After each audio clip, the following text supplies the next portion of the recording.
Bom dia, tudo bem? Eu sou o pastor Gilberto e nós estamos nos nossos devocionais diários. E essa semana estamos falando sobre vida cheia do Espírito Santo, lá em capítulo 5 de Efésios, dos versos aí de 18 a 21.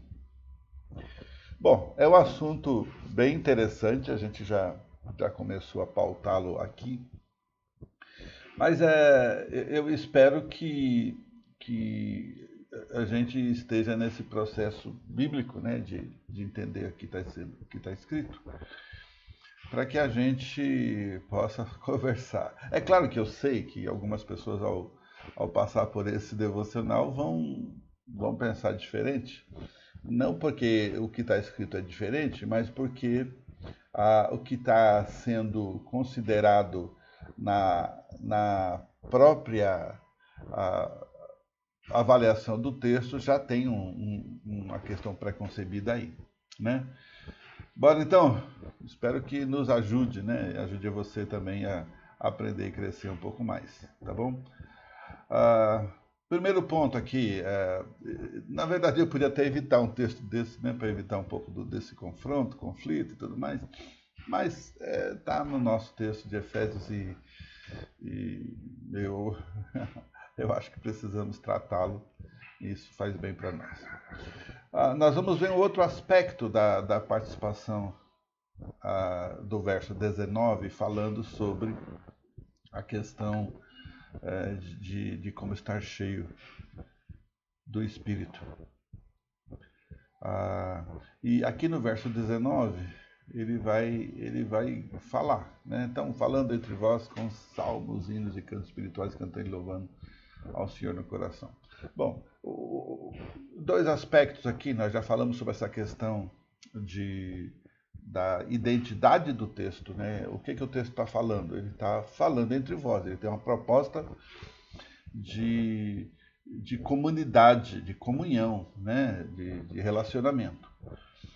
E isso precisa fazer uma grande diferença na hora que nós vamos, então, interpretar o texto à luz daquilo que está sendo escrito por Paulo, né?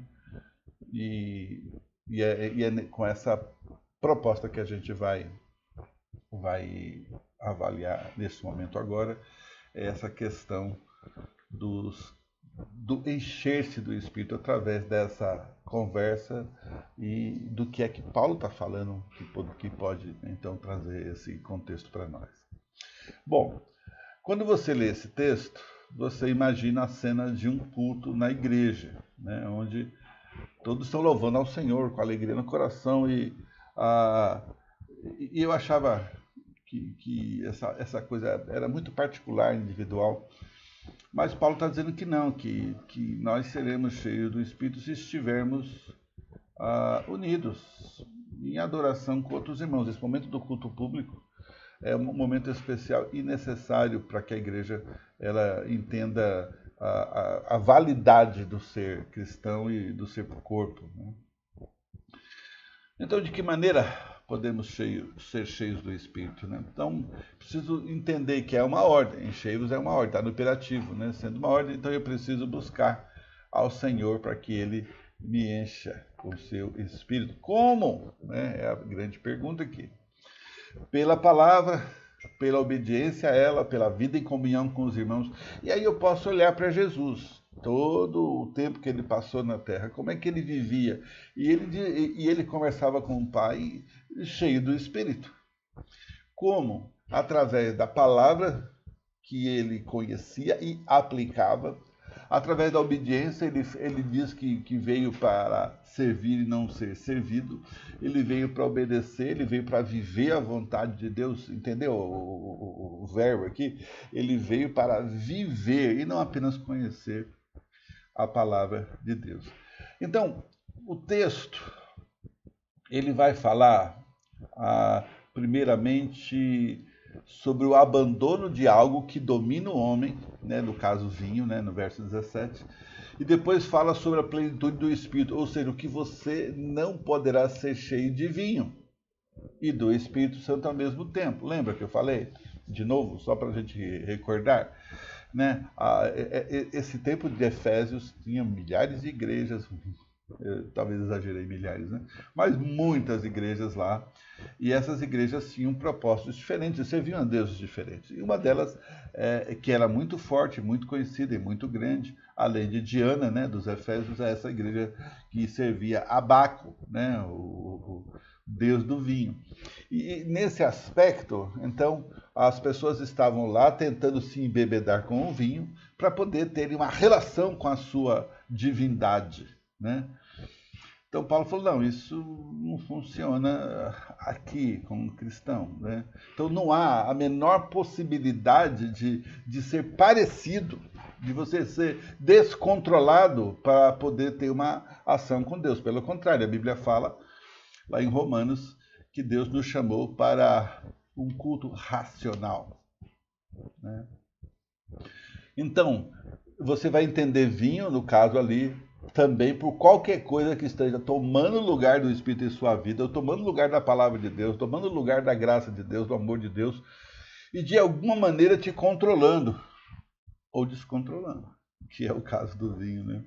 Então Paulo fala como se isso acontecesse, como é que a gente pode então ser cheio do Espírito? Então ele vai dizer, é a relação do Filho de Deus com a palavra. E há uma semelhança, por exemplo, entre a carta de Paulo aos Efésios e aos Colossenses. As duas destacam a soberania de Cristo e nessa parte de aplicações práticas das duas cartas são quase iguais, né? Possuem orientações sobre o relacionamento de marido e mulher, pais e filhos, empregados e patrões. A diferença é que em Efésios o texto começa com enchei-vos do Espírito. E em Colossenses inicia com habite ricamente em vós a palavra de Cristo. Para Paulo é a mesma coisa, pois a palavra de Deus é inspirada pelo Espírito Santo. A gente sabe disso, né? Não se engane, você jamais será cheio do Espírito se não tiver tempo com a palavra dele.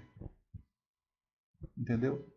E de novo, uma palavra viva, uma palavra que esclareça, que você e eu começamos ou continuemos a pensar biblicamente e tornemos a palavra de Deus viva no nosso comportamento, nas nossas atitudes, no nosso estilo de vida, né?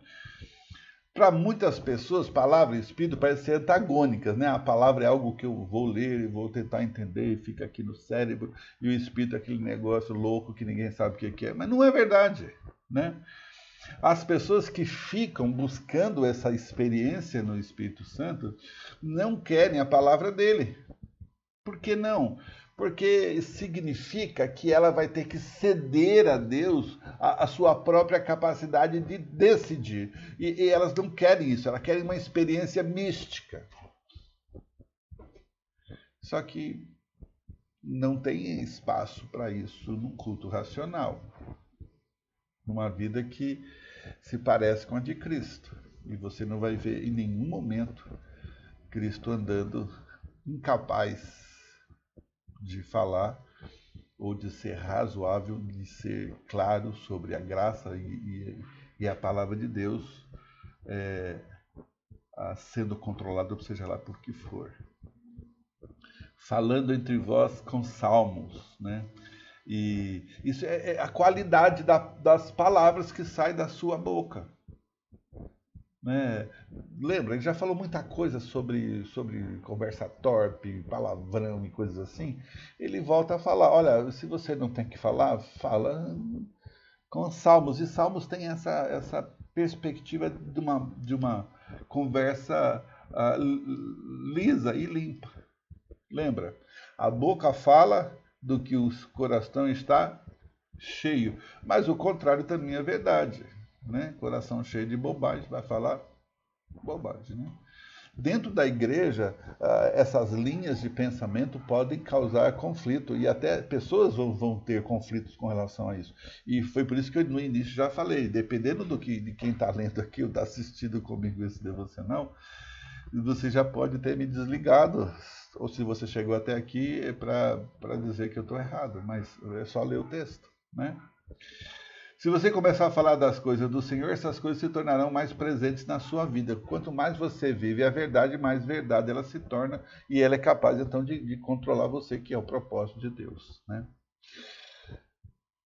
E o verso 19 vai terminar da seguinte maneira: entoa de louvor de coração com hinos e cânticos espirituais. Algumas versões dizem louvor no coração. No nosso caso aqui, né? Isso vai além de cantar louvores, trata de um coração adorador em tudo, né? Nas suas ofertas ao Senhor, no seu cuidado para com o próximo, sem precisar de aplausos, né? Que há pessoas que gostam de ajudar, realmente gostam, mas elas querem aplauso, e quando não tem aplauso, elas ficam chateadas. Elas são ciumentas ao ajudar ou fazer. Então, se você faz alguma coisa e aí alguém vai fazer na sua frente, você já fica chateado, já vai para outro lugar, para outra igreja, para outra congregação, porque você não quer concorrência. Você quer ajudar uma pessoa e só você pode fazer isso. Mas a verdade é que você não precisa ter esse tipo de comportamento. E não deveria ter, na verdade, né? Porque o seu coração é adorador. Adorador a quem? A Deus. Você precisa de aplauso? Não. Reconhecimento? Não. A Bíblia fala que nós vamos receber recompensas no céu, galardões no céu. Quem vai dar? Deus, por algo que ele viu e não que você está vendo, né? Quem gosta de aplauso é artista, né? E nós não somos, né? Quando nós cantamos com sinceridade as grandezas do nosso Senhor, nosso coração, ele é capaz de enxergar uma realidade que vai ajudá-lo a concluir aquilo que Deus quer. Na nossa igreja a gente conversa sobre isso. A música precisa comunicar uma verdade para que essa verdade se torne prática. A música não pode ser uma coisa no nível do abstrato. Ela tem que trazer uma verdade, ela tem que levar a gente a uma adoração sincera e verdadeira, né? E só assim que Deus vai nos enchendo com o seu Espírito Santo. A partir do momento de que ele tem controle sobre você e ele é capaz de andar com você e você com ele. Amém? Lembra, Deus quer trabalhar na sua vida, quer andar com você, agora você tem que decidir andar com ele. À luz de tudo que nós vemos hoje, eu quero pedir para você cooperar comigo, responda, né? Ou coloque algumas expectativas suas com relação a essa questão de ser cheio do Espírito Santo, né? Você concorda? Você discorda? Por quê? Né? Se isso foi claro, se não foi tão claro assim, como é que você pode traduzir isso para a sua própria vida? Lembra, leia o texto, né? Eu sei que a gente carrega umas coisas que a gente já sabe, ou as coisas que a gente vive, mas leia o texto. E lendo o texto, você coloca então as suas perspectivas. Tá bom? Deus te abençoe. Até amanhã. Novo encontro.